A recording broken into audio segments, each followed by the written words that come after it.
Kadang kan orang tau PR company, PR agency itu beda banget sama yang PR F&B. Dibilang ribet sih ribet ya, tapi it goes a long way lah ya. Put that much effort into this thing, walaupun kesannya ribet, tapi kayak it goes a long way aja gitu. Dan orang itu suka tergiur kerja di F&B karena liatnya kayak seru ya, lu tiap hari seru, party.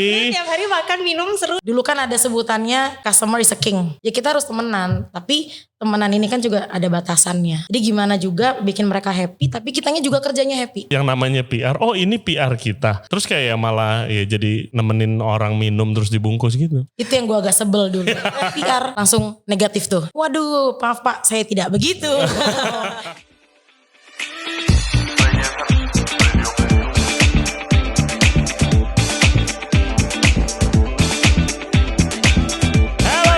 Thank you very much for tuning into the show today. Episode kali ini itu tentang marketing dan juga PR, departemen yang sangat penting dalam sebuah bisnis, bukan hanya bisnis restoran. Tamu kita kali ini ada Cilia, dia adalah Head of Marketing di Union Group, dan juga Kitty, dia adalah Deputy Head Public Relation juga di Union Group. Jadi mereka ini punya ilmu yang banyak banget dan mau sharing ke kita semua. Gua belajar banyak banget di episode ini tentang marketing dan PR, dan mestinya kalian juga. Seperti biasa, jangan lupa subscribe di Ray Jensen Radio, YouTube, Spotify, and all other podcast platform. Follow kita di Instagram di Ray Jensen Radio, juga kita ada di TikTok. And without further ado, please welcome Kitty and Cilia dari Union Group. Enjoy the show. Oke, guys, kita di sini lagi mau belajar marketing dan PR nih, sangat penting karena di depan gua sekarang ada Cilia Limantara, dia Head of Marketing dari Union Group. Dan juga Christy Stefani Sasau, biasa dipanggil Kitty, dia Deputy Head of Public Relations sama dari Union Group. Halo guys. Hai. Hola. Suatu kebanggaan ada di sini kalian, karena gue dari dulu bikin podcast tuh sebenarnya bukan pengen ngobrol sama chef doang, tapi kayak marketing dan PR kan sangat penting, ya kan, apalagi zaman sekarang. Bahkan kalau menurut gue bahkan sekarang udah lebih penting kali dari produknya kalau gue bilang. Iya. Thank you udah datang. Thank you for having us. Iya, capek banget kayaknya. Enggak. Cilia aja yang capek. Oke. Pertanyaan pertama, apakah tanggung jawab dari seorang head marketing dulu? Head marketing tanggung jawabnya apa di Union Group? Outlet sebanyak itu. Kalau kerjaan marketing sih in general ya managing semua marketing activities dari ini ya restorannya. Tiap brand ada apa, biasanya activationnya macam-macam lah, ada program ada long term program, happy hour lah, promo wine lah, yang kayak gitu-gitu. Boleh di breakdown nggak biar kita belajar? Ini gue ada strategi loh, gue udah dari chef, bartender, Union Group udah gue interview semua, gue pelajarin semua sistem. Ya kalau marketing activities tuh kisaran dalam ini ya big picture-nya itu biasanya gue bagi lah program, ada event, ada social media juga. Yang sering orang tahu mungkin event sekali ya. Iya. Jadi kayak event itu kita selalu berusaha bikin kayak at least one event per month lah gitu untuk tiap outlet atau tiap brand. Jadi, one event per month tiap outlet tiap brand. Gila. ya, Kalau sebanyak itu sih capek juga ya. Karena by the way kita punya 9 brand and 22 outlet. Terus tapi apakah itu lu planningnya dalam waktu setahun atau gimana sih? Quarterly kita biasanya. Oke. Tapi every month kita review lagi. Jadi bulan berjalan kita review untuk 2 bulan ke depan eventnya masih relevan gak, masih ini kak, bisa dilakuin atau enggak gitu. Oke, itu event yang acara. Iya. Terus betul. promo juga termasuk. Promo termasuk juga. Kalau promo lebih yang long term lah ya. Kalian pasti pernah lihat kayak happy hour yang kayak gitu-gitu. Terus kayak biasanya tergantung outletnya apa, kadang ada wine of the month yang gitu-gitu. Oke. Promotion. Kayak contoh nih ya, gue kemarin baru dapat WA dari Pierre. Ada kaviar. Kaviar event. Itu masuknya apa? Itu event. Itu event. Oh, bukan promo itu. Karena kalau event itu cuman kayak sehari 2 hari doang. Kalau promo itu lebih long term. Jadi misalnya kayak seminggu atau sebulan atau event yang kayak terus-terusan ongoing promo. Happy hour itu kan terus-terusan ada kan. Gitu. Terus kalau satu lagi yang sosmed? Sosmed managing konten ya, semua content creating, jadi dari foto, video, terus managing kayak captionnya kayak gimana sampai down to replying DM, balesin komen-komen di ini, nggak di social media doang, tapi juga di kayak Google review gitu-gitu. Itu juga part of marketing job. Gue pikir yang balas-balas DM itu urusan lu gitu. Lebih ke marketing. Oh, lebih ke marketing ya? Karena akunnya yang handle marketing. Iya. Gitu. Oh, jadi gila. Berapa orang yang handle marketing? Per outlet satu? Enggak, Per jadi brand. gue bagian Per per brand. brand, betul. Oke. Betul. Jadi kalau gue tim gue sekarang yang handle brand itu ada 4 so far. Jadi 1 orang pegang Union, karena Union kan outletnya paling banyak kan, ada 9 sekarang. Terus 1 orang lagi pegang Cork, 1 lagi pegang Louis Pierre. Terus abis itu ada 1 lagi pegang Italian brands lah yang Bistecca, Cafe Milano, sama Roma. Lah kayak di cocktail club gitu? Cocktail Club kebetulan dipanggil Ibu Stefani. Oh sendiri langsung, Iya. oke. Sama Barluka gue yang pegang. Gitu. I see. Oh iya, congratulations. Barluka Thank you. belum lama buka. Jadi emang kita selama ini selalu kita bagi-baginya itu based on character of the outlet itself ya, brandnya kayak gimana. Kalau kayak Louis sama Pierre kan French inilah, directionnya ke arah French gitu. Jadi marketingnya 1 orang aja gitu. Terus kalau Italian kan semuanya juga sama ya, chefnya Chef Luca gitu. Jadi 1 orang aja yang handle. Gitu sih. Oke. Nah kalau di bidang PR gimana? Which is ini gue masih rada buta sih sebenarnya. Nah, Apa tugas seorang public relation? nah itu yang sebenarnya gue tuh pengen ngasih tahu. Karena banyak yang bukan salah, sedikit perbedaan tapi kelihatannya sangat berbeda. Karena kan orang tahu PR company, Iya. PR agency, Iya. itu beda banget sama yang PR F&B. Faktanya beda banget. Tapi kalau tanggung jawab PR tuh bener-bener customer experience. Iya. Terus ya event sebenarnya turunannya setelah marketing, prepare all material, terus konsep yang bakal jalanin tuh PR-nya. And then ada people management, lalu ada CRM di bawahnya PR, bareng sama PR berjalan. CRM itu apa? Customer Relations Management. Oke. Gitu. Jadi kalau sampai ada datanya Chef Ray di WhatsApp, ya itu bagaimana kita Iya. dari CRM-nya untuk mengumpulkan, oh ini ya the right person to approach. Berarti host itu lu yang pegang? Ya turunannya begitu. Jadi ada aku dari PR Group, lalu ada PR Outlet atau PR Brands. Lalu di bawahnya ada supervisors, host, and then host team. Nah, kalau sebagai PR outlet, itu ngapain aja dia hari-hari? Sebenarnya garis besarnya sama, tetap customer experience itu nomor 1. Jadi visiting tables, tanya apa yang butuh dibantu lagi, experience mereka. Tapi juga bukan cuma sekedar basa-basi ya, tapi kayak cari tahu preference-nya mereka juga, terus kebiasaan-kebiasaan mereka. Itu kita masih tahu. Jadi ketika mereka datang kembali kita udah tahu treatnya akan seperti apa. Begitu dia booking lagi, Iya. langsung di notif. Oh, Notif. si Chef Ray book nih, dia mau ini gitu. Jadi dengan kita tahu tamunya kan kita tahu dia pengen di treatnya kayak gimana, kesukaan produk makanan sama minumannya seperti apa. Bahkan kadang secara spesifik alergi atau enggak, suka duduknya di mana gitu-gitu. Gimana caranya? Itu datanya lewat apa? Ya mungkin gak 100%. Iya nggak gitu segitulah ya. Tapi kan karena PR outlet itu kan memang bahasa Jawanya ngedokem aja gitu di situ di outlet setiap hari. Jadi kan mereka ketemu dengan orang yang sama. Jadi tamunya juga ketemu dengan PR yang sama. Jadi kan hubungannya jadi relate. Dan mereka kan menghafal tanpa sadar. Walaupun mungkin awalnya nyatet, lama-lama juga si ini sukanya ini, si ini. gitu. Sebenarnya lebih kayak building personal relationship aja sama customer gitu. Iya sih. Itu jadi kayak temenan gitu iya, sama customer. instead of tamu sama kerja gitu. Jadi per outlet itu ada si marketing outlet dan ada PR outlet. Ada. Itu sudah pasti tuh, udah pasti lah ya. Paling nggak per brand lah gitu. Yes, jadi nggak selalu ada kayak outletnya 3, PR 3 nggak selalu. Gila, iya pantas aja ya. Soalnya itulah yang gue lihat sebagai gue yang lagi mau ngerintis bikin grup F&B nih gitu kan. Itu yang benar-benar menurut gue yang Union Group the best at. Menurut gue sih. Terima kasih. Yang kayak how you treat the guest dan make it feel special. Iya. Bukan ngomongin soal makanan dan servis ya. Tapi kayak personal touch-nya biarpun misalnya di blast WhatsApp promo itu tetap ada personal touch-nya walaupun sedikit gitu, nggak kayak bot yang ngirim gitu loh. Benar, iya. Iya. Gimana itu caranya? Ya sebenarnya Nggak, maksudnya kan PR banget dong si PR ini. Balas. PR banget sebenarnya. PR banget.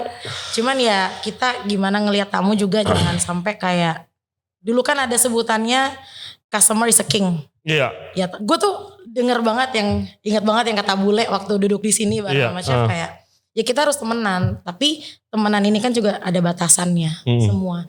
Jadi gimana juga bikin mereka happy, tapi kitanya juga kerjanya happy. Iya. Nah hubungannya ini sih yang kita bangun sebenarnya. Kadang-kadang kan yang bikin gak kebangun tuh ketika kita being defense, oh kita benar, atau tamunya juga ngerasa oh karena gue customer gue yang benar gitu. Tapi ketika udah mutual kayak gini tuh enak tuh sebenarnya hubungannya. Kita jadi hafal, manggilnya gak mesti bapak atau ibu gitu kan. Iya. Banyak tuh tamu yang awalnya gue manggil bapak ibu kesini jadi kak, jadi ci, jadi ko, jadi macam-macam, jadi om bahkan. Jadi ada panggilan-panggilan lucu gitu. Iya, berarti kalian berdua ya harus selalu kayak inline nih communication tektokannya gitu. Kalau in terms of kayak gue bikin event gitu ya, gue biasanya selalu discussionnya in a big group lah ya. Jadi diskusinya nggak cuma sama tim marketing doang, diskusinya sama PR, sama ops juga gitu. Sambil nanya kalau gue bikin event ini, kira-kira tamu-tamu lo pada tertarik nggak ya? Iya, dia yang tahu, karena PR yang tahu behavior tamunya, jadi nggak sembarangan ya bikin aja gitu ya. Terus habis itu ntar kalau eventnya ini promo materialnya udah jadi, ntar dia juga sortir juga gitu.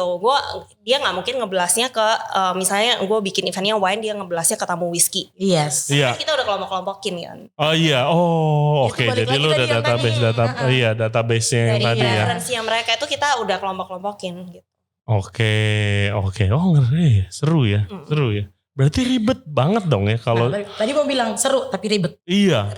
Ribetnya sih dibilang ribet sih ribet ya, tapi it goes a long way lah ya. Kalau lu menyenangkan. Put that much effort into this thing, walaupun kesannya ribet, tapi kayak it goes a long way aja gitu. Kamu jadi lebih yang kayak mereka ngerti ya sebenarnya. Gue lebih suka yang event whisky, jadi diundangnya benar-benar event whisky gitu. Spesifik gitu. Terus kalau misalnya ada yang kayak ini tamu udah diundang nggak datang, itu berapa kali sampai nggak diundang lagi? Ada hitungannya gitu gak? Sebenarnya sih ada. Ada kayak 3-4 kali mereka lebih mungkin nggak datang. Kalau nggak datang sih kita masih nggak apa-apa. Tapi kalau bener-bener nggak respon gitu, ya udah kita bisa nanti dulu yang ini. Gitu.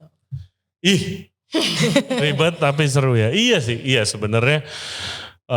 Kayak gue tuh pernah ngobrol sama dia pernah kerja di Union Peak, terus habis itu dia pindah, gue lupa namanya siapa, dia pindah ke restoran yang gue lagi konsultanin, ketemuan di situ, terus waktu itu gue tanya, gimana kenapa sih Union buka apa juga rame, gue bilang gitu kan, terus dia bilang ya marketing sama PR-nya sih kok kuat, dia bilang hampir setiap brand punya, gitu, terus kayak berarti restoran gue harus punya dong.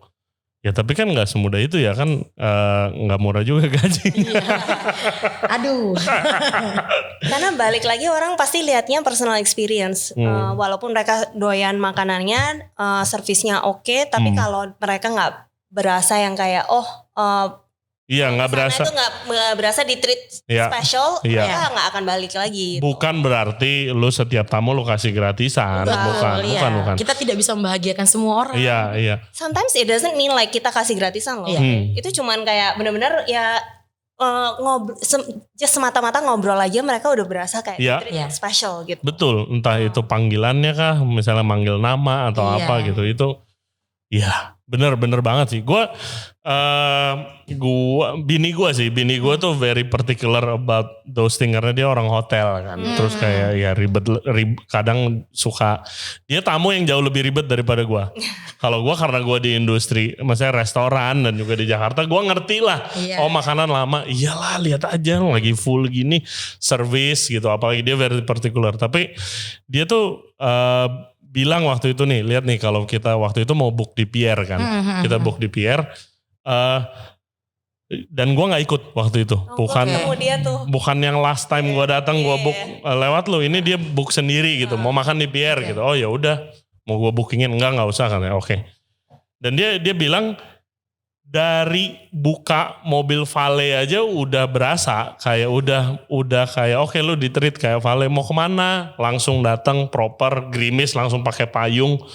Sampai langsung masuk, langsung ada host, langsung kembali kayak seamless gitu loh. Nah ya itu kesannya mudah ngomongnya tapi pasti sulit kan buat mempraktekannya. Iya. Gitu kan. Mungkin itu kayak udah lumayan kelatih dari DNA of the company juga gitu. Iya. Zaman dulu pas kita belum ada restoran segini banyak, jadi all of the BODs benar-benar very hands on gitu loh. Yes, jadi kayak mereka pasti. ya kayak Cijen gitu. Turun tangan sendiri. Servis Dia sendiri. benar-benar kayak dulu dia ngatur meja sendiri. the PR of the OG PR of Union Group gitu loh. Jadi yang kayak ya turunannya dari situ. Jadi akhirnya kita belajar dari mereka. Inilah semua di hal sekecil apapun itu it matters gitu. Yes. Detailnya. Betul. Ya gue pernah ngobrol nongkrong sama Jijen, shout out Jijen. Itu kayak iya bener-bener eye opening sih. Gue kan bilang ya apa sih, coba sebutin, kasih gue pelajaran dong apa kayak. Dia bilang kayak iya Ray, lu kemarin aja ya lu lihat Cocktail Club gimana gitu.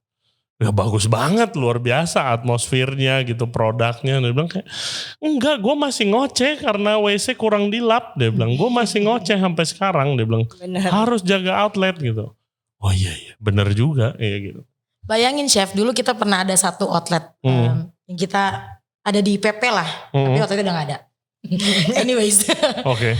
Terus itu bikin gue bener-bener kayak kaget, surprise, tapi padahal tuh udah sekian tahun gue kerja. Cijen tuh bisa masuk ke tamu tanpa diundang, tanpa dia perkenalkan diri, dia langsung ada makanan datang, dia langsung bilang serve-nya kayak gini ya. Dia bilang ke tamunya, esensinya yang bikin makanan ini spesial, lu tuh harus pakai si wrapnya, terus lu ambil lagi, dan dia turun sendiri, dia servis sendiri, tanpa ada yang minta, tanpa ada yang nyuruh. Ya, menurut dia kayak, oh ini gue masih turun.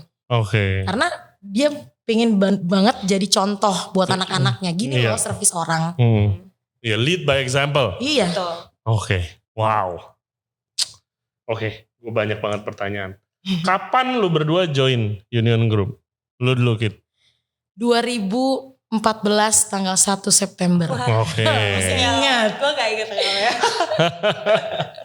Berarti udah 9 tahun. 9 tahun. Oke. Lu? Maret 2015. 2015. Oh, sebelumnya apakah udah pernah kerja di grup F&B yang lain atau outlet yang lain? Belum. Gue lulus 2013. Gue berkecimpungnya sama dunia art. Oke. Terus pokoknya kayak iseng, bukan iseng sih, lebih kayak harus kerja, ngelamar, harus kerja gitu kan, nggak mungkin kan saya numpang rumah orang tua terus. Gue ngelamar. Dan itu juga momen pertama interview, ketemu sama my late boss dulu, Mas Wibi. Itu bener-bener langsung kayak ngerasa dari proses interviewnya aja ngerasanya udah beda. Dari? Pertanyaan dia tuh kayak temen. Kenapa lu mau join? Bukannya lu senangnya malah nyanyi ya, lu senangnya ini ya. Terus kenapa mau join? Terus menurut lu emang apa yang lu bakal dapet gitu. Tapi pembawaannya, cara dia ngelihat, kontak matanya, gesernya dia tuh bener-bener kayak temen. Jadi at that point dia bilang oke nih gue lanjutin ya. Gue langsung kayak happy aja. Gue gak tahu gue bakal diterima apa enggak, yang penting gue happy. Udah sampai terakhir ketemunya sama Cijen. Oke. Wow. Terus? Kalau gue background F&B gak ada. Tapi gue dulu kuliahnya hospitality and tourism. Jadi emang kuliah hotel, terus dulu sempat magang di hotel juga. Sebagai? Dulu gue magang 2 kali. Yang pertama di Ritz PP, itu gue front office. Jadi tuh gue ngelakuin semuanya. Jadi kayak dari phone operator, front desk, GRO, sampai even jadi door girl, buka pintu 8 jam. Itu gue juga pernah ngelakuin gitu. Terus abis itu yang kedua di Ritz yang Kuningan. Jadi gue pernah di Ritz dua-duanya. Yang Ritz Kuningan itu gue ambil ini catering and conference services. Jadi itu banquet sales lah ya. Jualan kayak meeting room, ballroom, acaranya kayak ya conference, wedding gitu-gitu. Ya obviously very lucky terjun ke F&B. Blessed kalau Iya, gua. blessed. Gue Ya, tuh very pas blessed. baru pertama kali habis lulus, gue tuh udah kepikir sebenarnya gue pengen, passion gue tuh sebenarnya dulu baking kan. Gue pengen buka bisnis sendiri. Oh. Tapi gue mikir kayak, harusnya sih gue gain experience dulu lah, kerja ikut orang dulu. Iya. Dan dari zaman kuliah tuh sebenarnya emang pengen kerjanya di F&B establishment lah ya. Zaman dulu pas intern itu gue nyari internship di mana-mana tapi nggak ada kalau untuk di F&B. Jadi akhirnya ke hotel lagi kan. Pas lulus gue udah tahu kayak, gue mau kerja di ini deh, restoran group gitu. Gue apply ke semuanya tuh, semua brand yang mana aja deh yang populer waktu itu. Dapatnya kebetulan emang yang dapat pertama kali di interview langsung Union Group gitu. Dan gue di interview sama orang yang sama Mas Wibi sama satu lagi dulu marketing gue Randy. Itu pas setelah selesai interview gue langsung ditanya. Jadi dijelasin bedanya marketing sama PR apa. Terus Basically yang ini gitu lu dijelasin. Terus karena Wibi itu PR, yang si Randy itu marketing. Terus gue dikasih pilihan nih at the end of the interview, lu mau PR atau lu mau marketing gitu. Hari itu gue langsung jawab, gue kayaknya lebih pengen coba marketingnya. Udah habis itu udah nggak pernah ini, udah. Iya, lama. Lu tadi join berarti lu udah 8 tahun. Gue sempat quit setahun karena gue ambil master kan. Jadi gue join itu 2015, 2016 akhir itu gue cabut. 2017 tahun kemudian gue balik langsung ini pegang grup. Dari kalau ngobrol-ngobrol sama teman-teman yang kerja di grup kalian gitu, kayak menurut gue itu lama tapi kayak gila banyak banget yang lebih lama daripada gue ya. Bule udah lama banget. Kiki sesepuh udah ngabdi itu mah gitu kan. Makanya kita manggilnya kakek. Kayak benar, dia yang paling tua deh. Selalu terms gue nanya, gila kenapa lu bisa stay loyal in one company segitu lama gitu. Karena menurut gue amazing gitu kan. Gue aja kerja gak pernah stay selama itu waktu gue kerja gitu. Terus selalu terms yang keluar tuh kayak memanusiakan manusia gitu kan. Bener.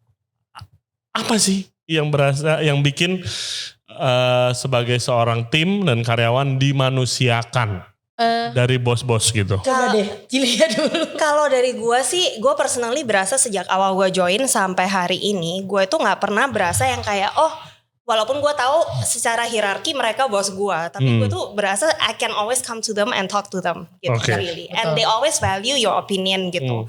Kayak even kalau meeting pun ada mereka nge-lead meetingnya, tetap mereka peduli gitu apa yang kita pikirin, apa yang ini, regardless lu orang baru, orang lama atau gimana, mereka justru malah kalau orang baru mereka pengen denger banget input mereka gitu, pengen new fresh new perspektif kan.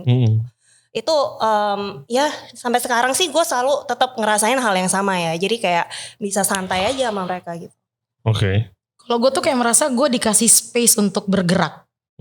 Jadi lu mau salah nggak apa-apa. Benar. Lu siap diomelin, ya udah.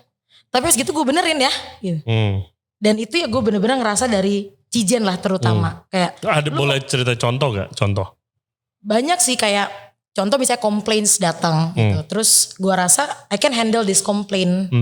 Terus gue udah balas kayak gini-gini segala macam. Gue udah kirim ke tamu atau kayak gimana. Terus baru gue report ke Cijen. Dia bisa kayak lu salah. Harusnya lu lebih gini ngelihatnya. Oke, sorry Ci. Jadi pembelajaran. Ntar dibenerin lagi. Jadi akhirnya belajar tuh banyak dari dia. Apalagi gue merasa bahwa gue tipe yang agak susah diatur kadang-kadang. Jadi bener bisa nabrak sana nabrak sini, nabrak sana nabrak sini. Tapi ketika gue dimarahin gak jadi sesuatu yang buat gue kayak gue quit deh gitu. Tapi malah dikasih space untuk kayak lu nih salah. Coba deh lu pakai cara kayak gini. Dan itu again kayak Cilia bilang, maksudnya secara ujung tombak dari tim kita sebenarnya kan Cijen. Dan di bawahnya ada Cistef. Tapi kita tuh dibebasin banget untuk mencari opini kepada BOD yang lain. Untuk kayak ngobrol, cari tahu, bahkan kayak nyuri ilmu dari BOD yang lain soal operation. Karena kan kita yang efek juga dong. Ya kan? Jadi kayak kita benar-benar dikasih space untuk gerak. Untuk ngelakuin kesalahan, untuk berkembang, untuk ngelihat apa yang terjadi di luar sana. Bahkan kadang-kadang ya gitu kita masih bisa main ke tempat-tempat yang lain. Iya. Lu datang ke acara gua kalian. Iya. Which kita masih nongkrong. Thank you banget loh ya. Pop up gua datang mulu nih. Oke. Iya, itu nggak apa-apa kan? Nggak apa-apa. Wah, dulu di tempat yang gua kerja sih gila men cerita-ceritanya. Gua mau pop up nggak boleh. Pop up boleh tapi di outlet kita. Ya gua kayak itu bukan pop up ya kan gua kerja di sini gitu kan. Itu lu bikin event aja. Ada temen gua DJ main di tempat lain. Wow, dimaki. Iya kan? Ya, Masih yang banyak yang kayak gitu. Masih banyak yang kayak either lu sama kita atau lu musuh kita gitu masih banyak. Tapi ya bebas gitu. Banyak loh yang nggak boleh podcast sama gua. Gue tuh Banyak loh.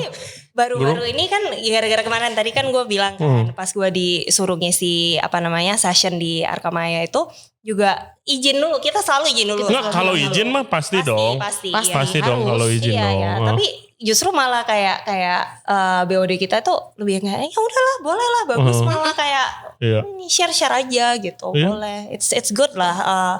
I think these days especially setelah kelar pandemi kali ya spirit of collaboration di FNB itu very strong loh sekarang. Kayak zaman dulu mungkin nggak se-strong ini. Betul. Mungkin kita dulu sering kayak sebenarnya dari dulu kita sering ada kayak guest chef event, guest mixologist event, tapi itu selalu kita ngambilnya dari luar gitu.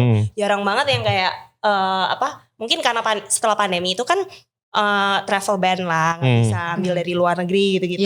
Jadi akhirnya mulai main yang inilah domestik dari Bali dari apa. Tapi somewhat gue berasa lebih seru aja ya, kayak berasa spiritnya kayak seru banget sih. As an F&B player, walaupun lu competing against each other, it should be a friendly competition gitu. You should get something from each other gitu. Setuju. Dan kita nikmatin pertemanannya juga akhirnya kan. Iya dong. Iya. Kan jadinya kalau lu misalnya lu bikin acara ya pada mampir juga. Pada ngupload. Itu kan positif juga ya kayak free marketing. Kan seru juga kan lu kalau misalnya bikin event lu datang anak-anak industri, teman-teman lu semua kan seru kan. Iya dong. Buat gue kadang-kadang kalau misalnya datang anak industri jadi gue lebih gampang approach-nya. Nanti dikenalin lagi. Mereka bawa tamu juga kan lucu-lucu jadi seru-seruan aja. Betul. Wah gue udah podcast. Gue lagi ngedit. Bosnya telepon gue, kok gak ada minta izin ke gue sih gini. Wih, gue bilang, gue pikir gue bantuin promosi juga. Yang kedua, gue pikir dia udah minta izin sialan, gue bilang gitu kan. Ternyata. Dari departemen kalian, yang paling susah apa sih? Tantangan terbesar apa kalau lagi day to day work? Tantangan paling susah complaints. Karena buat gue ya, terutama gue kan emang major complaints itu kan tetap di-share ke grup yang ada PR-nya. Karena kita mesti ngelihat kacamatanya dari segala sisi. Dari tamu dari sisi operasional Tapi kan kayak komplain makanan. Kan subjektif tuh, gimana tuh? Makanya itu dia, jadi kayak komplainnya sebenarnya sama satu. Tapi bisa beragam dan macem-macem modelannya. Ada yang komplainnya biasa aja, input ya. Ada yang komplain, masa restoran sekelas kalian begini-begini itu kayak sering itu kayak itu kalau komplain kayak gitu. Iya. Tapi itu biasanya servis kali, bukan makanan. Iya, lebih ke servisnya sebenarnya. Cuman ya kita balasnya again, makanya jangan pernah defense lah sama tamu. Kalau emang kita salah bilang salah, kalau kita benar kita jelaskan, ya komunikasi lagi at the end. Ada gak kata-kata yang di-ban di grup yang gak boleh? Contoh kalau di gua paling nggak boleh bilang ke tamu, itu standarnya memang kita seperti itu. Itu gua nggak bolehin, Ya lu ngeles apa kek? Tapi jangan ngomong itu. Biarpun emang itu produk kita gitu segala macam. Kalau kita jangan bilang tidak. Kalau gue ya, jangan bilang tidak bisa atau tidak. Even itu kita tahu bahwa that's our misalnya lagi di TCC minta soto ayam gitu misalnya gitu. Kita daripada bilang gak bisa, Pak mau dari kita aja gak menunya. Kita ada makanan, lebih gitu sih. Lebih dibelokin. Iya. Lalu tantangan terbesar? Kalau gue ada 2 sih. I think eksternal sama internal. Kalau eksternal itu ada hubungannya sama perubahan market these days lah ya. Kayak zaman dulu lu bikin event straightforward banget, lu pokoknya bikin event gini sekali ini langsung rame gitu kan. Sekarang mungkin karena landscape-nya F&B industry sekarang udah berkembang banget, maju banget, banyak banget atlet-atlet baru buka. Terus marketnya juga regenerasi juga gitu. Kalau zaman dulu kan emang kayak we have a loyal customers yang emang udah datang dari zaman dahulu kala gitu kan. Tapi kan sekarang juga ada juga market yang bawah-bawah nih yang masih umur di bawah-bawah yang kayak sekarang udah in their 20s dan they are the future. Iya, exactly. And then they have like kayak buying power mereka juga increasing kan. Yes. Jadi itu langsung secara nggak langsung jadi market kita juga dong yang up for grab kan. Nah, itu coming up with new innovative ideas untuk nge-grab market yang ini tuh challenging juga gitu. Jadi karena as a brand kita juga harus evolve, nggak bisa ngikutin kayak nggak bisa kayak saklek banget gitu loh kayak gue pokoknya brand gue kayak gini gue harus kayak gini terus gitu. Itu harus ngikutin perubahan zamannya juga, perubahan dari marketnya.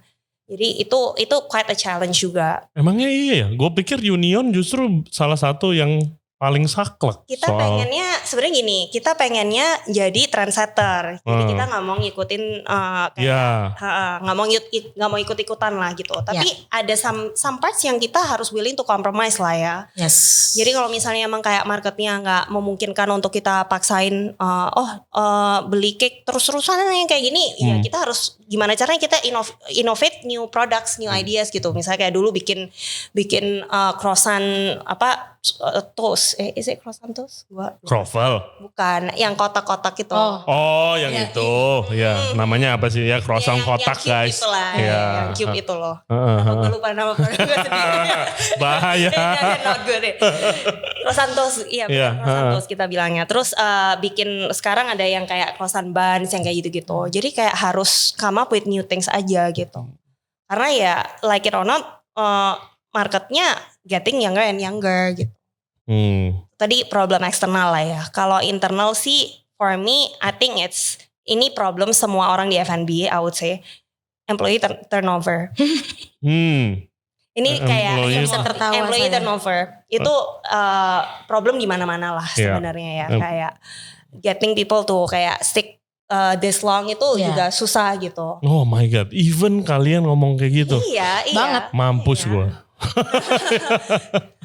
Mungkin ya nggak tahu ya apakah mindset sekarang beda gitu orang yang mau kerja sekarang sama zaman dulu. Kalau zaman dulu tuh kayak lu bener-bener pilihannya nggak banyak juga kan dulu. Iya. Sekarang restoran hitungan sih. Minggu udah ada yang baru. Iya. Hitungan minggu udah ada yang baru, konsepnya mirip-mirip. Iya. Dan orang itu suka mungkin gini tergiur kerja di F&B karena liatnya kayak kalau lihat kayak story Cilia, story Kitty seru ya lu. Seru. Party. Tiap hari makan minum seru ya. Terus diundang ke tempat orang, ke acara orang. Belum tahu tapi kerjaannya kayak gimana behind the scene kan. Yang kerjaan yang behind the scene yang perintilan-perintilan itu kan gak kelihatan di social media. Jadi orang banyak yang bilang kayak I'm very passionate about F&B. I like to eat, I like to drink, I like to go party. Tapi kayak once mereka join nih tahu nih the nitty gritty of F&B business. Iya, party dan makan itu bonusnya kalau kerja di F&B. Party makan tuh bonus. Exactly. Iya bonus. Kalau lu sempat kerjaan udah kelar ya udah gitu kan. Bener. Kalau enggak ya perintilannya itu. Dan working in F&B kan is such a long hours ya. Iya banget. Kayak walaupun kita jam kerja kita fleksibel, tapi kalau misalnya lu emang kayak contoh atlet baru ya, kayak baru buka gitu. Gue bisa kayak seminggu bisa 4-5 hari gitu ada di sana, Sabtu datang juga gitu. Walaupun harusnya kita kerjanya 5 hari dalam seminggu, tapi kita tetap kerja, terus kita tetap ya walaupun seharian habis meeting dari kantor. Malam tetap di sana gitu. Jadi jam kerja itu kita udah nggak pernah measure gitu. Iya. Tapi mungkin for younger generation they do measure that. Iya. Kalau gue sih lihatnya kalau dulu tuh F&B belum ya mungkin nggak ada sosial media limited lah ya. Iya. F&B tuh it's not the cool thing. Bukan buat orang yang kayak gua nggak ada hubungannya nih sama F&B. Gue cuma suka makan, suka minum. Dia belum tentu pengen kerja di F&B.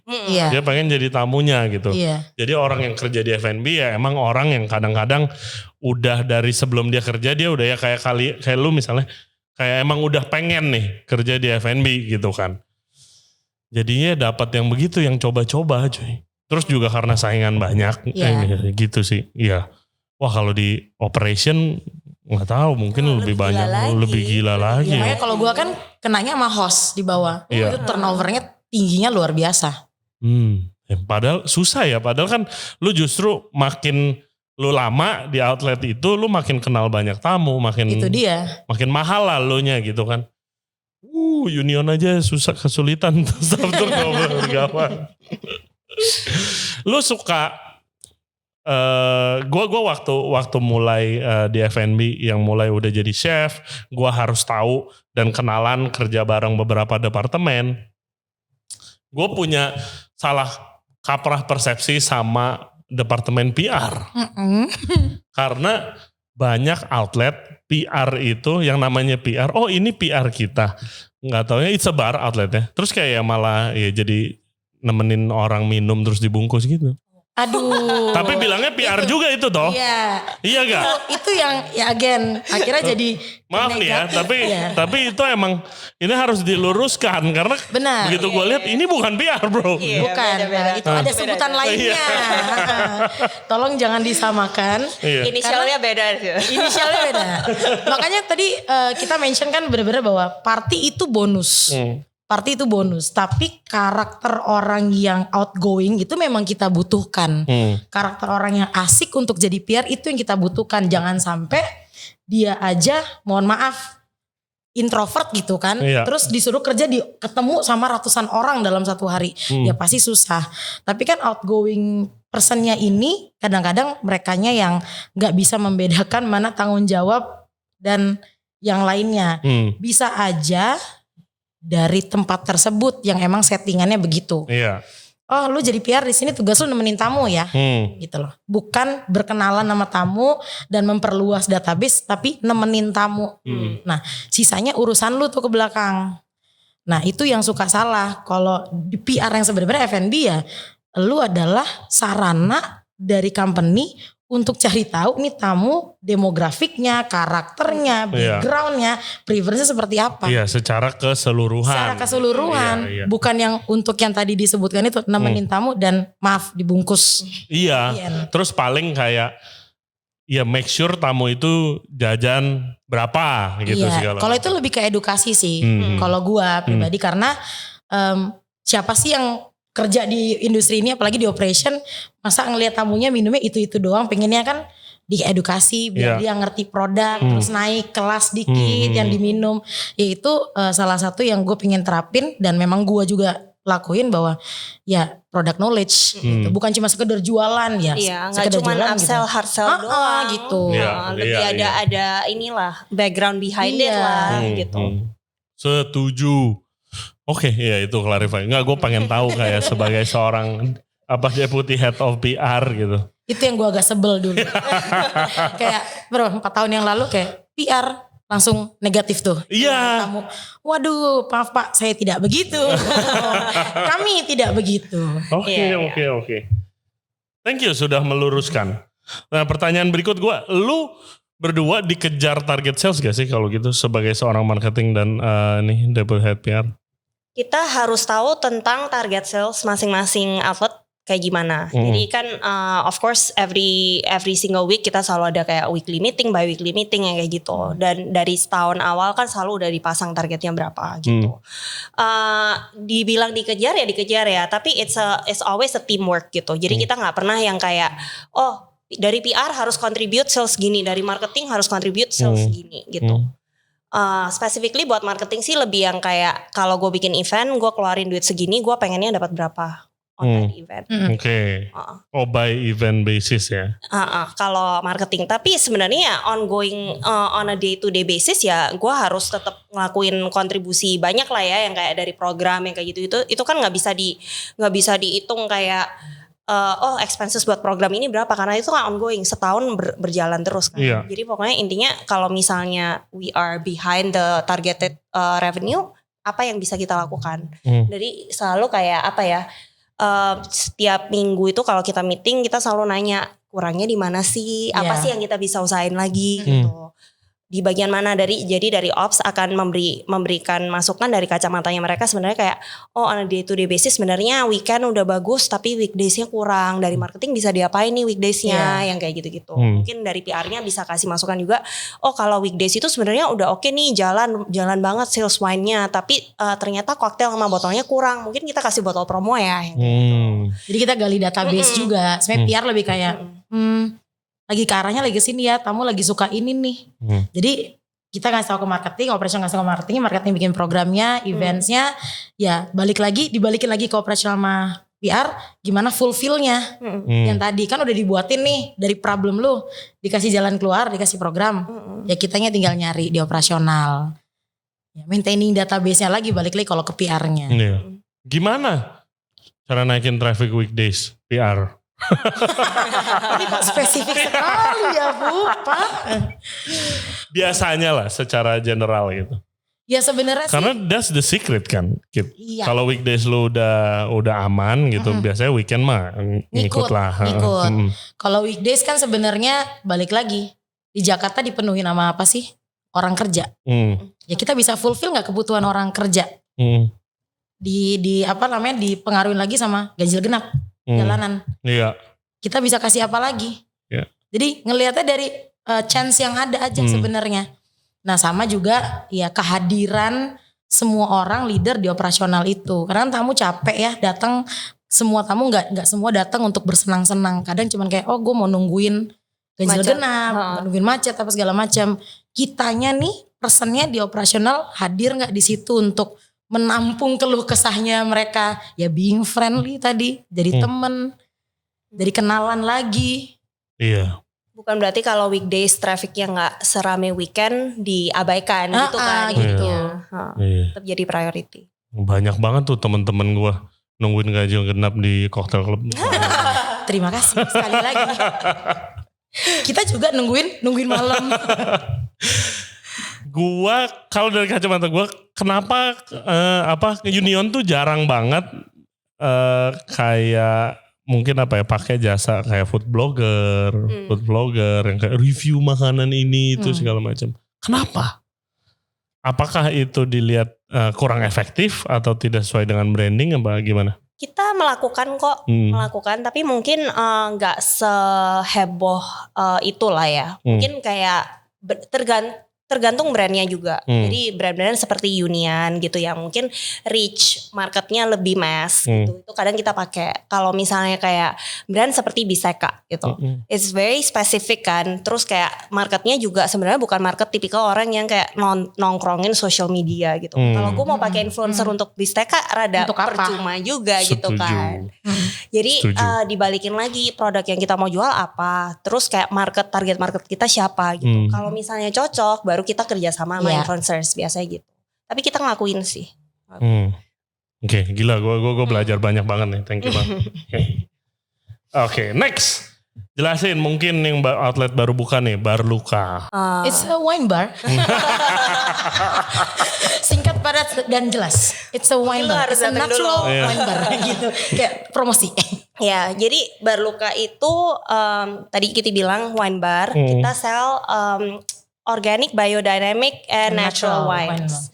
Jadi ininya sebenarnya nggak everything on the list is natural wines. Setengahnya, pokoknya semuanya organic udah for sure. Tapi organic wines itu nggak semuanya natural. Gitu. Iya, ya itu kita harus belajar itu sih. Ya. So the selection we have kan obviously karena kita punya Cork and Screw yang emang udah wine concept. Ya of pasti course. Kita nggak mau do the same thing kan. Supaya kita bikin Bar Luka ini adalah fresh new konsep lah ya gitu. Jadi dari selectionnya wine semuanya organic, biodynamic, terus foodnya juga lebih yang kayak small plates. Oke. Jadi kayak macam-macam ya, nggak fokus ke cuman Italian atau apa gitu. Jadi internasional lah. Iya.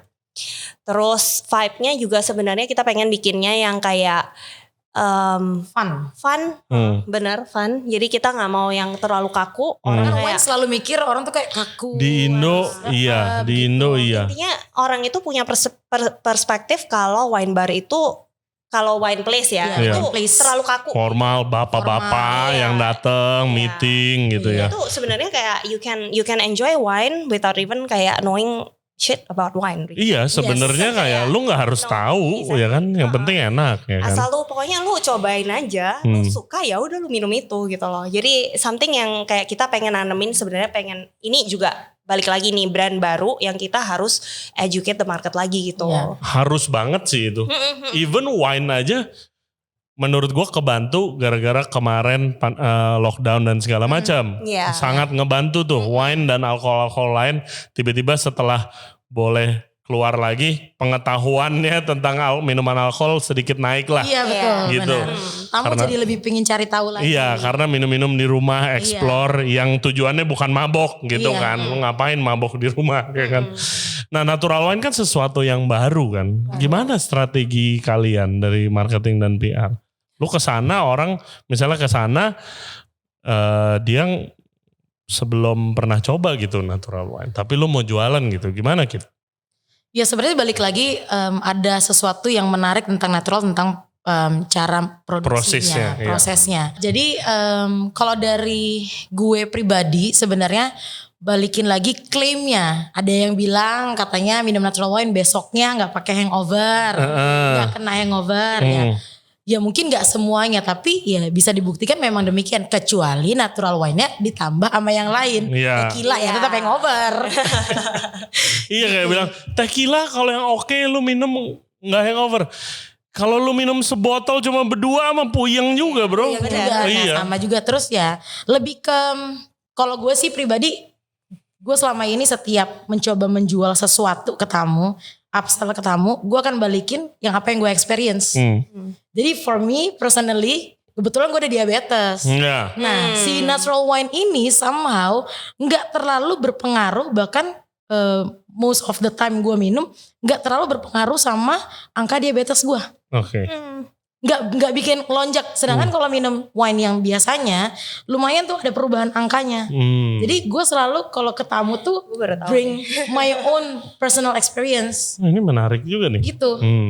Dan ada kayak beberapa tamu gue yang kita kebetulan sama-sama diabetes. Jadi kita ya happy ketika kita ada natural wine penyelamat hidup. Kalau lu nggak pengen mabok banget, nggak pengen minum tequila, ini jawabannya. Iya. Ya, Iya tapi- bukan berarti lu harus belajar apa sih itu biodynamic wine. Enggak, lu minum aja. Minum aja. Minum Iya. aja. Kalau suka ya oke. Dan again, buat gua pribadi kerja di F&B gue minum semua. Tapi kan pasti setiap orang punya preference.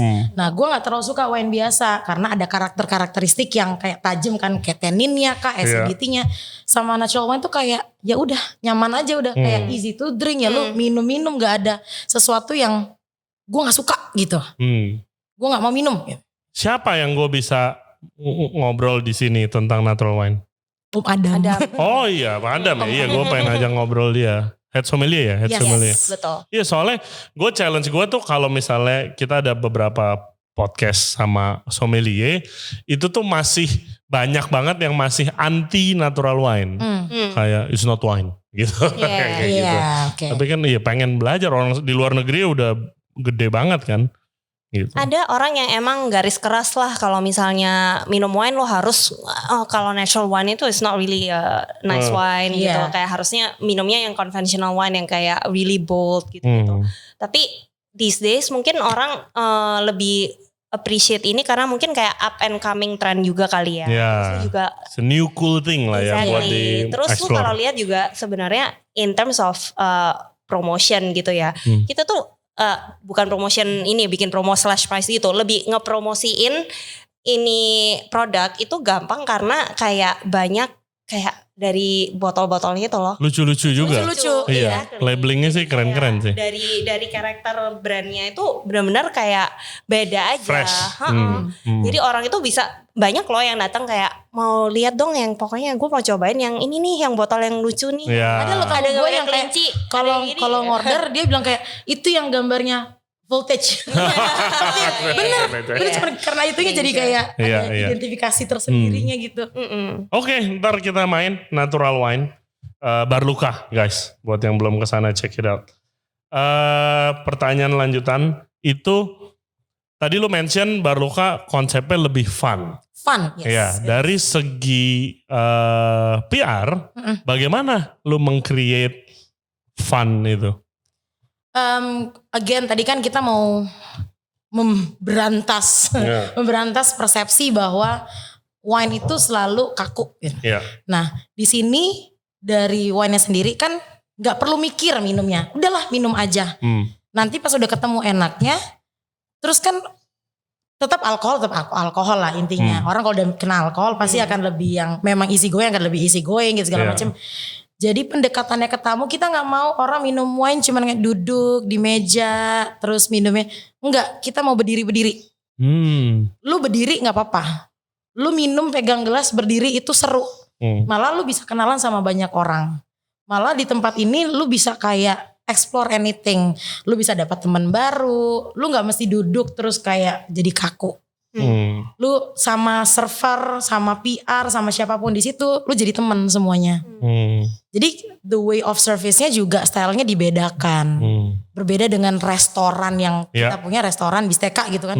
Ya itu kan memang harus proper, hati-hati banget. Kalau di sini kita lebih ada sedikit selengeannya lah gitu. Ya, kita pengen juga yang anak-anak yang di floor juga jadi PR and marketing person for the brand gitu. Jadi mereka nggak semata-mata cuman kayak serving makanan, serving wine gitu. Tapi mereka bisa ngobrol juga sama tamu gitu. Mereka bisa ngejelasin juga, oh wine-nya seperti ini gitu. Waduh, susah banget tuh.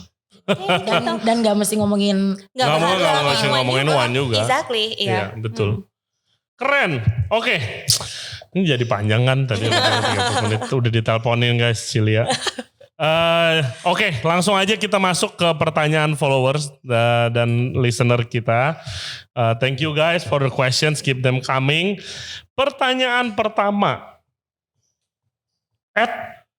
@RCH Jatmiko, best advice untuk handle review yang negatif yang muncul di sosmed. Cilia dulu. Kalau dari gue selalu cari dulu source-nya, problemnya apa. Jadi kita selalu nggak pernah mentah-mentah baca review langsung reply gitu. Jadi kita lempar dulu ke grup ops, kita tanyain problemnya apa, kita cari dulu root cause-nya apa. Dan kadang memang ada sometimes ada yang kita emang salah gitu. Jadi itu kita harus apologize sama kalau kayak gitu. Kalau misalnya kita nggak salah pun kita tetap harus apologize. Gitu. Anyway, pokoknya apologize dulu aja. Tapi ada some sort of follow up-nya. Jadi lu nggak semata-mata cuman kayak kesannya, oh gue pokoknya asal gue reply aja, minta maaf udah kelar gitu. Jadi kita selalu ada follow up-nya. Tergantung severity of the problem juga gitu. Tapi kan kalau di social media kita nggak mungkin minta nomor mereka. Kalau misalnya Instagram lebih enak ya, kita bisa DM. Yang susah itu kalau di Google. Oh, ribet banget tuh. Jadi ya kita tinggalin nomor kita biasanya di sana. Untuk kalau mereka mau agree to visit lagi, mereka tinggal kontak nih PR manager biasanya. Oh langsung. Jadi bukan nomor reservasi outlet lagi, udah langsung dihandle ke PR. Wow, that's a really good advice. Ya ribet banget tuh kalau Google. Apalagi kalau gak make sense. Gue mau bales sulit juga gitu kan. Kalau dari lu? Sebenarnya sih kalau gue lebih lihat kelihatan lah sebenarnya kalau gue ya. Gue bisa ngelihat kalau misalnya tamu itu marahnya beneran marah karena produk atau service kita jelek atau karena hal yang lain. Kan ada sebutannya lah. Ada good customer, ada bad customer sometimes. Yang kita gak bisa hindarin. Karena semua orang punya ekspektasi yang berbeda ketika mereka datang ke suatu tempat. Atau dalam hal ini restoran. Jadi ya gue akan lihat dulu. Biasanya dari marketing lempar ke grup. Habis itu kita akan lihat yang komplain siapa. Kita akan cek by reservation. Oh, setelah dari by reservation ketahuan, baru kita cari tahu ke operasional. Sebenarnya apa yang terjadi di sana, komunikasi yang terjadi antara kedua belah pihak itu bagaimana. Nah, but again lagi, mau kita benar ataupun kita salah, kita tetap minta maaf. Jadi kalau misalnya gue tetap akan membaca dulu bagaimana dia menyampaikan komplainsnya ini sebenarnya. Kalau memang ada yang kadang-kadang ngambang, cuman bilang makanannya gak enak gitu. Itu kan susah juga gitu kita mau subjektif lah ya. Itu ya paling kita minta maaf. Tapi kalau misalnya dia masih tidak puas, ya again ditaruhlah nomornya si PR manager outlet untuk nge-handle langsung. Nggak puas kasih nomor kita. Iya, itu kan gitu. Akan terus naik ke atas. Betul. Oke, good answers. Pertanyaan kedua, how do you hire and manage people in your company mengenai soal trust, komunikasi, penting banget, dan kejujuran. Kalau kejujuran, background check kali ya. Iya kan, pasti kan standar lah ya. Oh pernah kerja di mana nih, kisahnya dulu apa nih gitu. Apakah itu jadi patokan banget gak sih kalau di lu yang kayak, oh iya pernah misalnya nyolong gitu. Iya itu udah dasar lah. Kayak nyolong udah gak bisa ditoleransi, udah pasti gitu. Kejujuran udah gak bisa ditoleransi sih. Sisanya ya sebenarnya lebih ke image. Ya to be honest kadang-kadang kita ngecek lah ya Instagramnya dia kayak gimana. Dia dalam kehidupannya dia sendiri, sosialnya dia. Ya outgoing person apa enggak. Outgoing atau enggak. Terus image yang muncul ketika kita lihat dia, tahu feedback dia dari teman-teman sekitarnya. Ternyata kita ada mutual di sosial media, kita kan bisa nanya-nanya di sana sebenarnya. Nah sisanya sebenarnya outgoingnya itu tadi. Nah terus paling pembentukan di dalam operasional, karena apalagi PR ya, kebentuknya nanti dari yang terjadi, nggak ada playbooknya.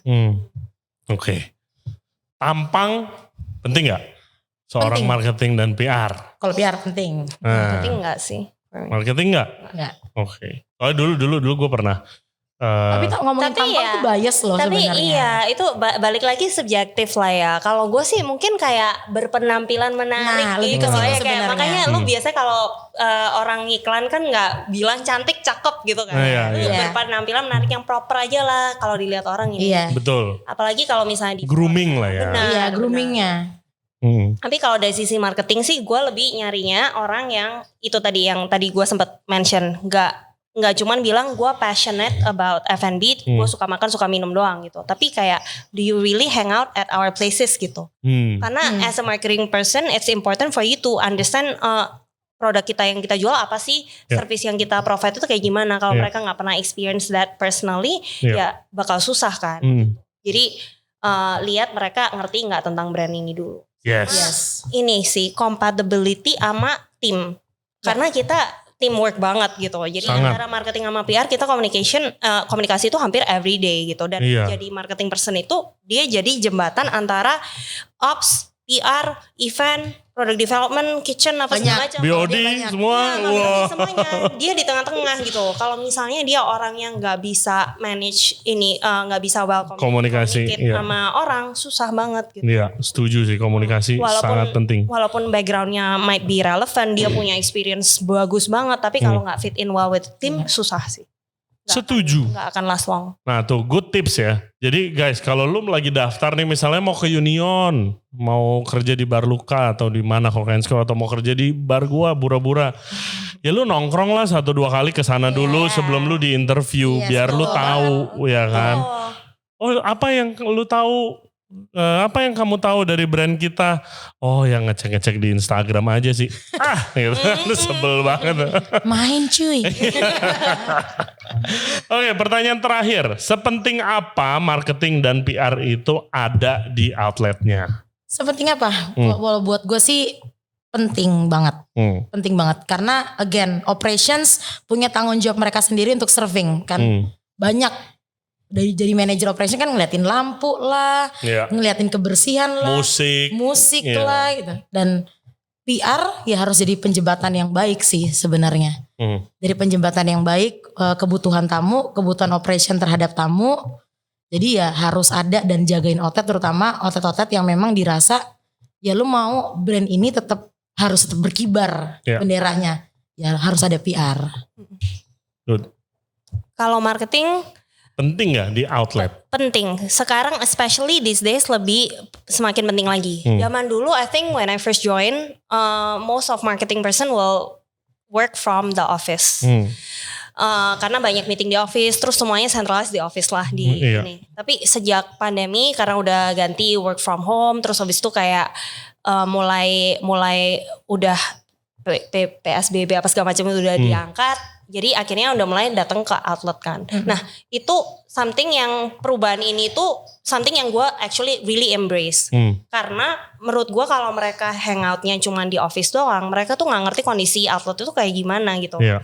Dan sementara kayak lu sebagai marketing lu juga harus tahu kayak kalau gue tuh nggak mau marketing gue tuh cuman bikin program atau event based on feedback dari ops sama PR doang, tapi mereka nggak ngalamin secara langsung. Kalau mereka ngalamin secara langsung kan mereka lebih bisa ngerti ya kayak oh tujuannya ini loh gue bikin event ini, tujuan gue bikin program ini itu karena ini loh gitu.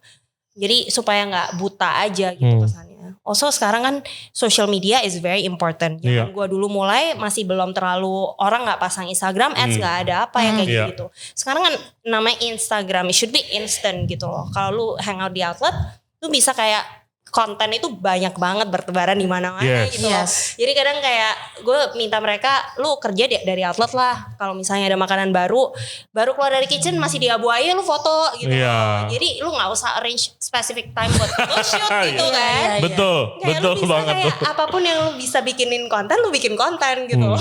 Jadi menurut gue semakin kesini semakin penting untuk mereka hangout di outlet gitu. Oke, itu guys. Jadi hangout di outlet, jangan di kantor doang. Betul. Apalagi kalau weekend doang, kalau ada acara baru muncul. Aduh. Nak sindir itu siapa?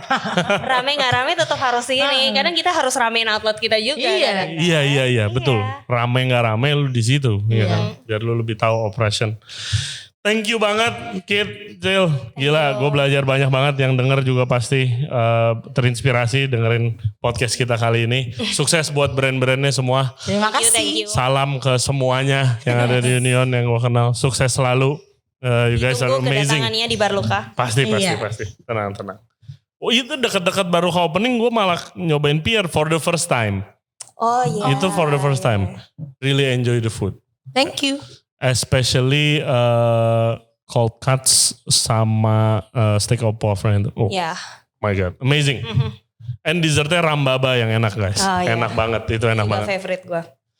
Sukses semuanya. Terima kasih. Sehat selalu.